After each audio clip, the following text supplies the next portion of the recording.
MI versus CSK ಐಪಿಎಲ್ನಲ್ಲಿ ದಾಖಲೆಯ 5ನೇ ಶತಕ ಸಿಡಿಸಿದ ಸಂಜು ಸ್ಯಾಮ್ಸನ್. ಐಪಿಎಲ್ 2026ರ 33ನೇ ಪಂದ್ಯ ಮುಂಬೈ ಇಂಡಿಯನ್ಸ್ ಮತ್ತು ಚೆನ್ನೈ ಸೂಪರ್ ಕಿಂಗ್ಸ್ ನಡುವೆ ನಡೆಯಿತು. ಮುಂಬೈನ ತವರು ಮೈದಾನವಾದ ವಾಂಖೆಡೆ ಕ್ರೀಡಾಂಗಣದಲ್ಲಿ ನಡೆದ ಈ ಪಂದ್ಯದಲ್ಲಿ ಟಾಸ್ ಸೋತು ಮೊದಲು ಬ್ಯಾಟಿಂಗ್ ಮಾಡಿದ ಸಿಎಸ್ಕೆ ತಂಡ 20 ಓವರ್ಗಳಲ್ಲಿ 207 ರನ್ ಕಲೆಹಾಕಿತು. ತಂಡ ಇಷ್ಟು ಮೊತ್ತವನ್ನು ಕಲೆಹಾಕುವಲ್ಲಿ ಪ್ರಮುಖ ಪಾತ್ರ ವಹಿಸಿದ ಸಂಜು ಸ್ಯಾಮ್ಸನ್ ಆರಂಭಿಕನಾಗಿ ಕಣಕ್ಕಿಳಿದು ಕೊನೆಯವರೆಗೂ ಅಜೇಯರಾಗಿ ಉಳಿದಿದ್ದಲ್ಲದೆ ಈ ಆವೃತ್ತಿಯ 2ನೇ ಶತಕವನ್ನು ಬಾರಿಸಿದರು.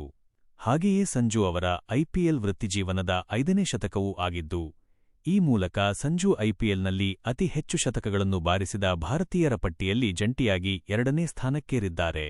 ಇದು ಈ ಆವೃತ್ತಿಯಲ್ಲಿ ಕಳೆದ 4 ಪಂದ್ಯಗಳಲ್ಲಿ ಸಂಜು ಸ್ಯಾಮ್ಸನ್ ಅವರ 2ನೇ ಶತಕವಾಗಿದೆ. ಇದಕ್ಕೂ ಮೊದಲು ಅವರು ಡೆಲ್ಲಿ ಕ್ಯಾಪಿಟಲ್ಸ್ ವಿರುದ್ಧವೂ ಶತಕ ಬಾರಿಸಿದ್ದರು. ಈ ಆವೃತ್ತಿಯಲ್ಲಿ ಸಂಜು ಸ್ಯಾಮ್ಸನ್ಗೆ ಉತ್ತಮ ಆರಂಭ ಸಿಕ್ಕಿರಲಿಲ್ಲ. ಆದರೀಗ ಫಾರ್ಮ್ ಕಂಡುಕೊಂಡಿರುವ ಸಂಜು ಉತ್ತಮ ಪ್ರದರ್ಶನ ನೀಡುತ್ತಿದ್ದಾರೆ. ವಾಂಖೆಡೆ ಕ್ರೀಡಾಂಗಣದಲ್ಲಿ ಮುಂಬೈ ಇಂಡಿಯನ್ಸ್ ವಿರುದ್ಧದ ತಮ್ಮ ಅಬ್ಬರದ ಇನ್ನಿಂಗ್ಸ್ನಲ್ಲಿ ಅವರು ಕೇವಲ 54 ಎಸೆತಗಳಲ್ಲಿ 187.0, 3 ಸ್ಟ್ರೈಕ್ ರೇಟ್ನೊಂದಿಗೆ 10 ಬೌಂಡರಿ ಮತ್ತು 6 ಸಿಕ್ಸರ್ಗಳ ಸಹಿತ ಅಜೇಯ 101 ರನ್ ಗಳಿಸಿದರು.